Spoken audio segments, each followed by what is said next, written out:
বিশ্বাসে মিলায় বস্তু, তর্কে বহুদূর। এজন্য আমরা বিশ্বাসী হতে চাই। আমরা কি হতে চাই? আর বিশ্বাসীদের নামে এই সূরাটা ডেডিকেট করলেন কে? সূরাতুল মুমিনুন। সূরাটার নাম কি? আরো জোরে বলেন, কি নাম? সূরাতুল মুমিনুন। এই সূরাটা নাজিলের একটা ব্যাকগ্রাউন্ড আছে, শানে নুজুল, কোন সময় কোন প্রেক্ষাপটে নাজিল হলো। এটা শুনলে সূরার তাফসীর বুঝতে আমাদের সুবিধা হবে। আল্লাহ রাসূল সাল্লাল্লাহু আলাইহি ওয়াসাল্লাম সাহাবাদেরকে নিয়ে বসা, হঠাৎ করে ওমরে ফারুক মৌমাছির আওয়াজ শুনতে পেলেন, ভন ভন ভন ভন আওয়াজ। হাদিসটা এসেছে মুসনাদ ইবনে আহমদ ইবনে হাম্বলে, সুনানে তিরমিজিতে। ভন ভন মৌমাছির যখন আওয়াজ, ওমরে ফারুক মৌমাছি খুঁজতে আরম্ভ করলেন, কিন্তু কোনো মৌমাছি উনি খুঁজে পান না। তখন উনি বুঝতে পেলেন আসলে এটা মৌমাছি না, এখনই আল্লাহ রাসূল সাল্লাল্লাহু আলাইহি ওয়াসাল্লামের উপর কোরআনের আয়াত নাজিল করতেছে কে? অনেকগুলো পদ্ধতিতে আল্লাহ রাসূল সাল্লাল্লাহু আলাইহি ওয়াসাল্লামের কাছে কোরআন এসেছে। আমরা তো মাগনা মাগনা কোরআন পাইছি, সুন্দর করে এমদাদিয়া কোম্পানি ছাপাই দিছে, আব্বা কিনা বাসায় নিয়ে আসছে, এবার আমি রমজান মাসে কোরআনের খতম দেই। আহা, আল্লাহ রাসূল সাল্লাল্লাহু আলাইহি ওয়াসাল্লাম কি এত সহজে কোরআন পেয়েছে? না, অনেক কষ্ট করে তিনি কোরআন রিসিভ করতেন। মিসলা সালসালাতিল জারাস, মাঝে মাঝে ঘন্টার ধ্বনির মতো কোরআন নাজিল হতো। প্রাইমারি স্কুল ছুটি হলে দপ্তরি ঘন্টা বাজায় না, ধাম ধাম বিকট আওয়াজ হয়। এরকম আওয়াজে যখন কোরআন নাজিল হতো, আল্লাহ রাসূল সাল্লাল্লাহু আলাইহি ওয়াসাল্লাম কোরআন রিসিভ করতে যে ঘেমে যেতেন শীতের রাতে। আজকে একটা শৈত্য প্রবাহ গেছে না, প্রচন্ড শীত। দুপুরবেলা আমার প্রোগ্রাম ছিল কিশোরগঞ্জের, কি নাম? পাকুন্দিয়া। প্রচন্ড শীতে লোকজন কাঁপছিল। আপনাদের তো প্যান্ডেল আছে, ওদের প্যান্ডেলও ছিল না, খোলা ময়দানে লক্ষ লক্ষ মানুষ।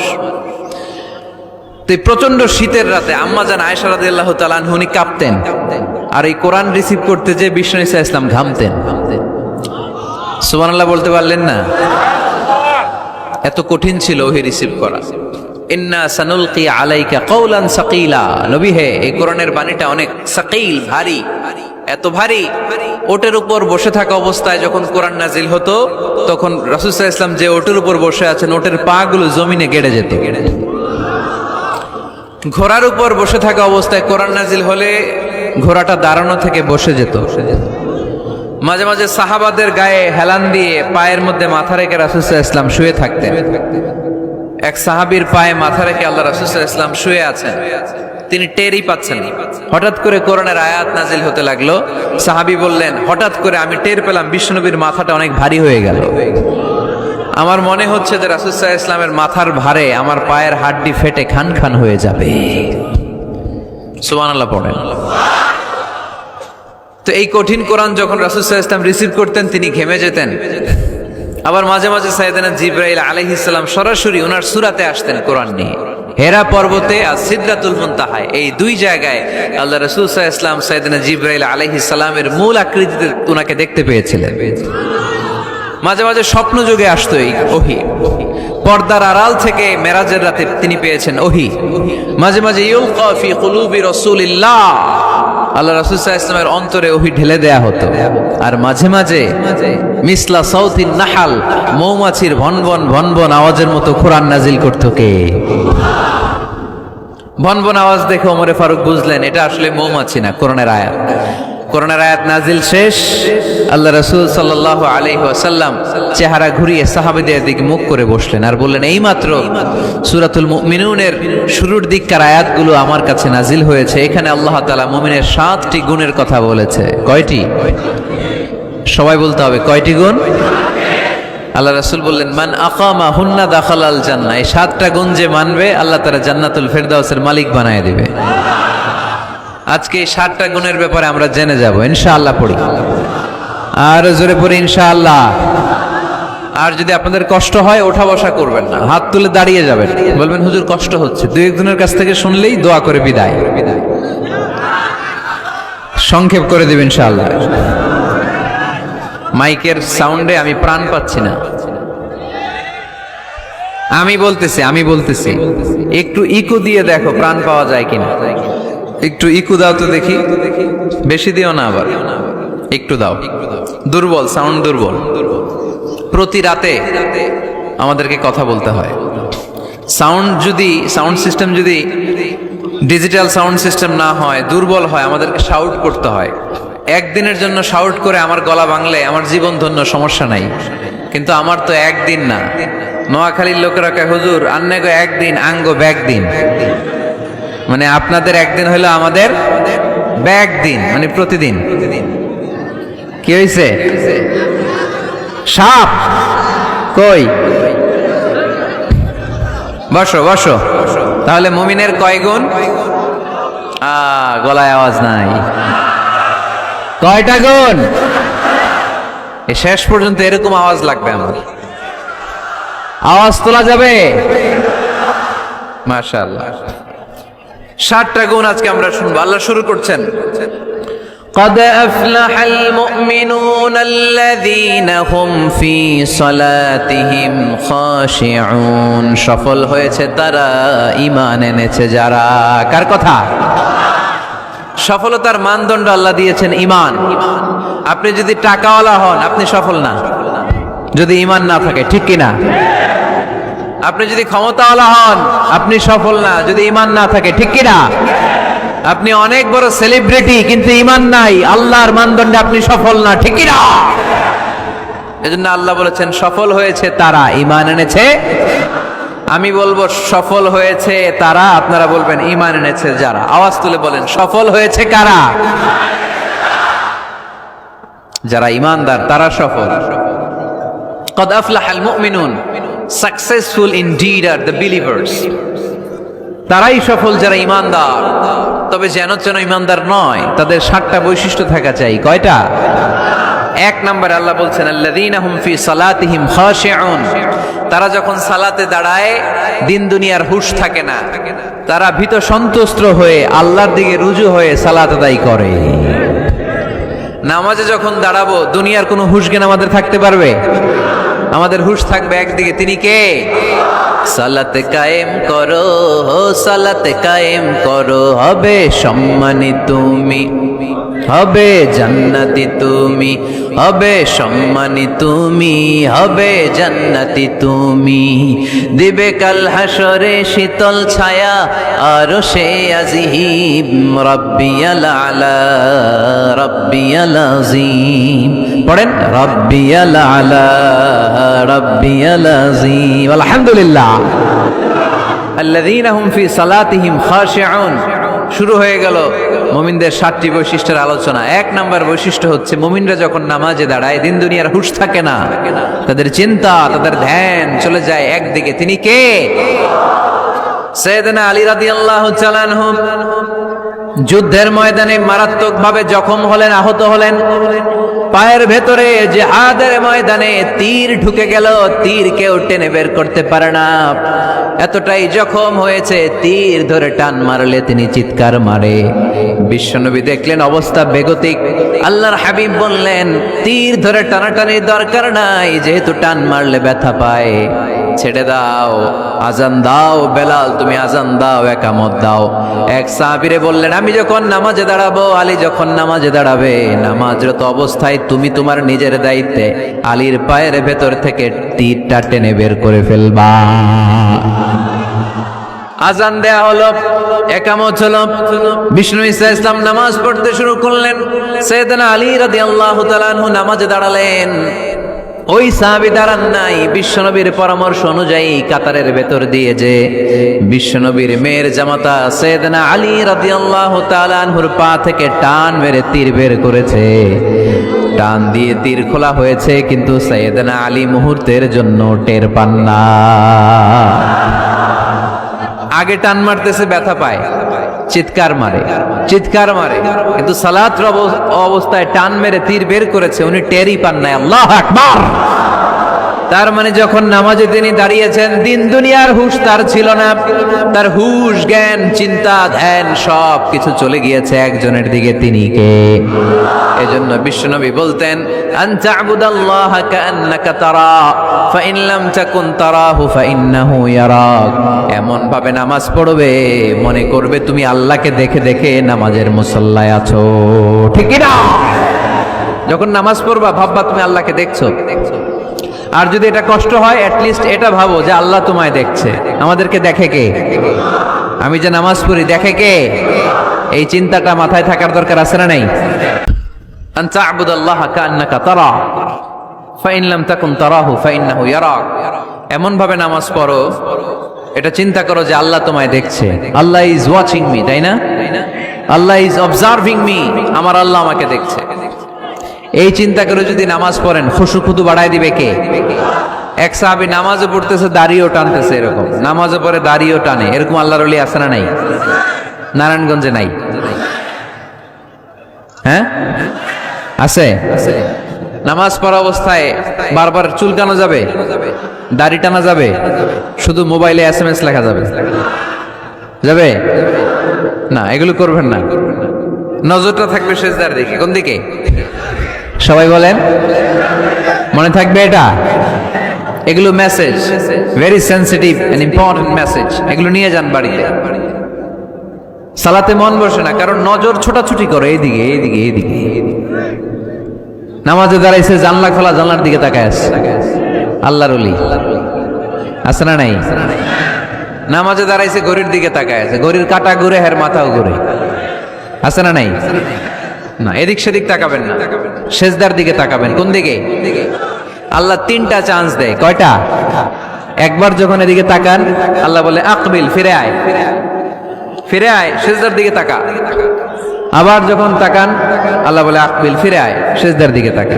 আবার যখন ঘড়ির দিকে তাকান নামাজে, আল্লাহ বলে ফিরে আয়, সেজদার দিকে তাকা। তিনবারের পরও যখন আবার অন্যদিকে নজর করেন, আল্লাহ বলে লা হাজাতা লি ইলা সালাতিক, তোর এই নামাজের দরকার আমার নাই। নাউজুবিল্লাহ পড়বেন না? যে আল্লাহরে খুশি করার জন্য এত সময় ব্যয় করে, এই কষ্ট করে শীতের রাতে ওযু করে নামাজে দাঁড়ালাম, ওই আল্লাহ যদি বলে এই নামাজের দরকার নাই, তো নামাজে নজরটা থাকবে কোন দিকে? অনেকে এগুলো করে, অনেক মুরব্বী বাবারাও করে, আমি দেখেছি। মুরব্বীরা অনেক সময় নামাজ পড়ে ঘরে কেউ ঢুকলে এমনি তাকায়, আছে না নাই? মুরব্বী বাজানকে বুঝাই দিবেন যে নিয়ম হচ্ছে সেজদার দিকে তাকানো। কোন দিকে তাকানো? খেয়াল থাকবে তো। সাহাবারা যখন নামাজে দাঁড়াতেন, সফরে যখন মরুভূমিতে সালাত আদায় করতে দাঁড়াতেন, মরুভূমির পাখিগুলো সাহাবাদের মাথায় এসে বসে যেত। কারণ পাখি মনে করতে এগুলো খেজুর গাছ। কি গাছ? নড়ে না, চড়ে না, ঠায় দাঁড়িয়ে আছে। পারা যাবে না এরকম নামাজ পড়তে? ইনশাআল্লাহ পড়েন।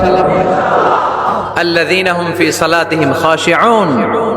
মুমিনদের প্রথম গুণ, তারা যখন নামাজে দাঁড়ায় ভীত সন্তুষ্ট হয়ে খুশু খুদুর সাথে, একাগ্রতার সাথে নামাজ পড়ে, with full of solemnity and submission. ডানে বায়ে তাকায় না, তারা সব সময় টেনশনে থাকে আল্লাহ আমার নামাজ কবুল করলো তো।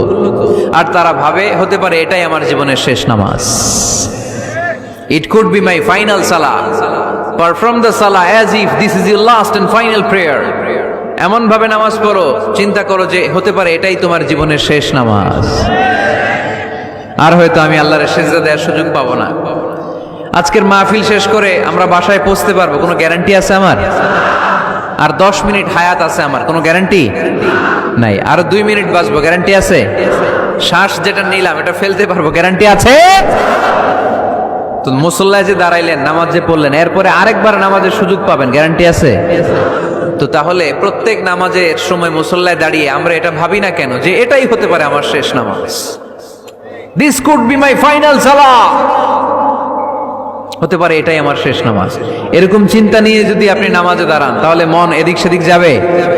অনেকে নামাজেও দাঁড়ায়, আবার টেলিভিশনে কোন নিউজ দিচ্ছে ওইটার টেনশনও থাকে, আছে না নাই? নামাজেও দাঁড়ায়, শেয়ার বাজারের দাম বাড়লো না কমলো টেনশন করে। নামাজেও দাঁড়ায়, মাশরাফি ছক্কা মারলো না আউট হইলো, টেনশন আছে না নাই? যার যেদিকে আগ্রহ ওইটা নিয়ে পড়ে থাকে নামাজে, ওই নামাজকে আল্লাহ কবুল করবে। এই জন্য এমন ভাবে সালাতে দাঁড়াবো, ভাববো যে হতে পারে এটাই আমার জীবনের শেষ নামাজ। আজকে যদি বলা হয় রাত 12টায় মালাকুল মাউত এসে আপনার রূহ নিয়ে যাবে, this night is your last night in your life, আপনার জীবনে এটা শেষ রাত। এখন আপনি যে নামাজের সুযোগটা পাবেন, লাস্ট চান্স, আপনি ওই দিন কি করবেন? আহা, কত সুন্দর করে অজু বানাবেন, তাই না? সাদা ধবধবে পাঞ্জাবি পরে আতর মাখবেন, মুসল্লাটা বিছিয়ে, হায় রে কি সুন্দর নামাজ, কি সুন্দর রুকু দিবেন আপনি। ওই দিনের রুকুটা হবে আপনার জীবনের শ্রেষ্ঠ রুকু, ওই দিনের সেজদা হবে আপনার জীবনের শ্রেষ্ঠতম সেজদা। সেজদায় লুটিয়ে পড়ে চোখের পানি দিয়ে আপনি জায়নামাজ ভিজিয়ে দিবেন, তাই না? কারণ আপনি confirm this is your last সালাহ, এটা আপনার শেষ নামাজ। তো প্রত্যেক ওয়াক্তে যে দাঁড়াই, কোনো গ্যারান্টি আছে যে আরেকটা নামাজের সুযোগ পাবো? তাহলে প্রতি ওয়াক্তেই আমরা এটা ভাবি না কেন যে এটা আমার জীবনের শেষ নামাজ হতে পারে? বিশ্বাসীরা যখন নামাজে দাঁড়ায় তারা ভাবে it could be my last and final সালাহ। চিল্লায় বলতে হবে ঠিক কিনা? এজন্য আল্লাহ বললেন قد أفلح المؤمنون الذين هم في صلاتهم خاشعون। সফল হয়েছে তারা, ঈমান এনেছে যারা। ঈমানদারের প্রথম গুণ, তারা যখন নামাজের জন্য মুসল্লায় দাঁড়িয়ে যায়, দিন দুনিয়ার হুঁশ তার থাকে না, তার ধ্যান জ্ঞান চলে যায় একজনের দিকে, তিনি কে? ধীরস্থির ভাবে সালাত করতে হবে, তা'দিলুল আরকান মেইনটেইন করতে। এক সাহাবী নামাজ পড়ে আল্লাহ রাসূল সাল্লাল্লাহু আলাইহি ওয়াসাল্লামের কাছে আসলেন। আল্লাহ রাসূল বললেন সল্লি ফা ইন্নাকা লাম তুসল্লি, যাও নামাজ পড়ো, নামাজ হয় নাই। আবার নামাজ পড়লেন, আবার আসলেন, আল্লাহ রাসূল একই কথা বললেন, সল্লি ফা ইন্নাকা লাম তুসল্লি, রিপিট ইউর সালাহ because you didn't offer your salah in a correct way, in a correct manner. সঠিক পদ্ধতিতে সালাত হয়নি। উনি কি করবেন? আবার যে বললেন, আবার আসলেন, আল্লাহ রাসূল বললেন সাল্লি ফা ইন্নাকা লাম তুসাল্লি, সালাত পড়ো, হয় নাই। এবার সাহাবী কেঁদে দিলেন, বললেন ইয়া রাসূলুল্লাহ, এর চেয়ে ভালো করে তো আমি পড়তেই জানি না।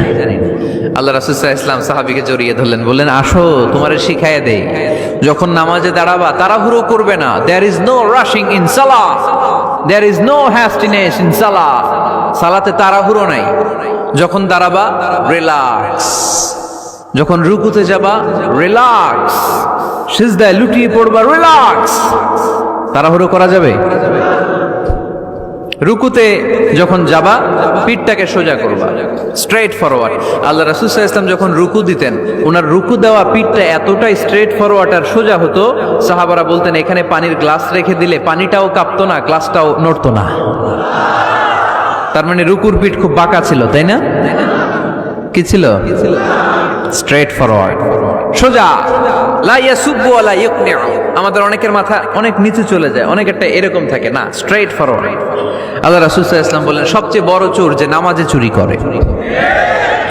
সাহাবারা বললেন কাইফা ইয়াসরিকু ফিস সালাহ ইয়া রাসূলুল্লাহ, হে আল্লাহর রাসূল সালাতে আবার চুরি করে কেমনে? আল্লাহ রাসূল সাল্লাল্লাহু আলাইহি ওয়াসাল্লাম বললেন ইয়াসরিকু ফি রুকুইহি ওয়া সুজুদিহি, রুকু সিজদায় চুরি করে, পিঠ সোজা করে না। রুকু থেকে সোজা হয়ে দাঁড়িয়ে কয়েক সেকেন্ড অপেক্ষা করা এটা ওয়াজিব। দুই সেজদার মাঝখানে 1-2 সেকেন্ড স্থির হয়ে বসে থাকা ওয়াজিব। আমাদের অনেকেই রুকু থেকে কোন রকম নামকাওয়াস্ত মাথাটা উঁচু করে সেজদায় দৌড় মারে, আছে না নাই? এক সেজদা দিয়ে কোন রকম মাথাটা তুলে আরেক সেজদায় দৌড় মারে, আছে না নাই? এরা রুকু সেজদায় চুরি করে, এরা নামাজ চোর। এরকম করা যাবে? তাড়াহুড়ো করবেন? কখনো তাড়াহুড়ো করা যাবে? নামাজে তাড়াহুড়ো নাই। নামাজে কি নাই? নামাজে করতে হবে রিল্যাক্স। নামাজে কি করব? সবাই বলেন কি করব? যারা তাড়াহুড়ো করে এদেরকে বলতে পারবেন এটা যে তুমি তাড়াহুড়ো করছো কেন? নামাজে তুমি রিল্যাক্স করবা। যখন রুকুতে যাবা হাত্তা তাতমাইন্না রাকিআন, রিল্যাক্সের সাথে রুকু, পিঠটা সোজা। সিজদায় লুটিয়ে পড়বা, তুমি তো আল্লাহর কাছে চলে গিয়েছো। আকরাবু মা ইয়াকুনুল আবদু মির রাব্বিহি ওয়া হুয়া সাজিদ ফাআকসিরু ফীহি দুআ। আল্লাহ রাসূল বললেন বান্দা যখন সিজদায় লুটিয়ে পড়ে, বান্দা তখন আল্লাহর সবচেয়ে কাছে চলে যায়। ফাআকসিরু ফীহি দুআ, তাই তখন বেশি বেশি দোয়া করো। আমরা যখন মসজিদের কার্পেটে সেজদা দেই, দেখা যায় যে সেজদাটা কপালটা কার্পেটে পড়ে, জায়নামাজে পড়ে, মসজিদের টাইলসে পড়ে। কিন্তু বিশ্বনবী বলে না, টাইলসে পড়ে না, জায়নামাজে পড়ে না, তোমার সেজদাটা আল্লাহর কুদরতি পায়ের উপর যেয়ে পড়ে। এজন্য তাড়াহুড়ো করা যাবে না। ইযা উকিমাতিস সালাহ ফালা তা'তুহা তাসআউন, যখন একামত হয়ে যায় দৌড়াদৌড়ি করে রাশিং করে নামাজে যেও না। ওয়াতুহা তামশুন, রিল্যাক্সের সাথে যাও। ফামা আদরাকতুম ফাসাল্লু, যে যতটুকু পাও ইমাম সাহেবের সাথে পড়ো। দেরি হয়ে গেলে ওমা ফাতাকুম ফাআতিমু, যেটা ছুটে গেছে একা একা পড়ো। 4 রাকাত পেয়েছি, 2 রাকাত, বাকি 2 রাকাত একা একা পড়ার সুযোগ আছে না নাই? তো তাড়াহুড়ো করেন কেন আপনারা? আর তাড়াহুড়ো করবেন? অনেকে অজুখানায় তাড়াহুড়ো করে, মাগরিবের নামাজ ইমাম সাহেব শুরু করছে ওয়াদ-দুহা ওয়াল-লাইলি ইযা সাজা, সবার মুখস্থ আছে না নাই? তো উনি তখন হাত ধুইতেছে, এখনো মাথা মাসে আর পা ধোয়া বাকি। উনি হিসাব মিলাই ফেলছে, তাড়াহুড়ো করে দৌড় দিতে হবে, তা না হলে রাকাত পাওয়া যাবে না। মসজিদের টাইলস ছিল পিছলা, উল্টায় পড়ছে, লুঙ্গি একদিকে মুসল্লি আর একদিকে। এরকম আছে না নাই? আমাদের এলাকায় একজন এরকম দৌড় মেরে পা ভেঙে ফেলছে, উল্টায় পড়ে লুঙ্গি একদিকে ও আরেকদিকে। এরকম করবে না আর?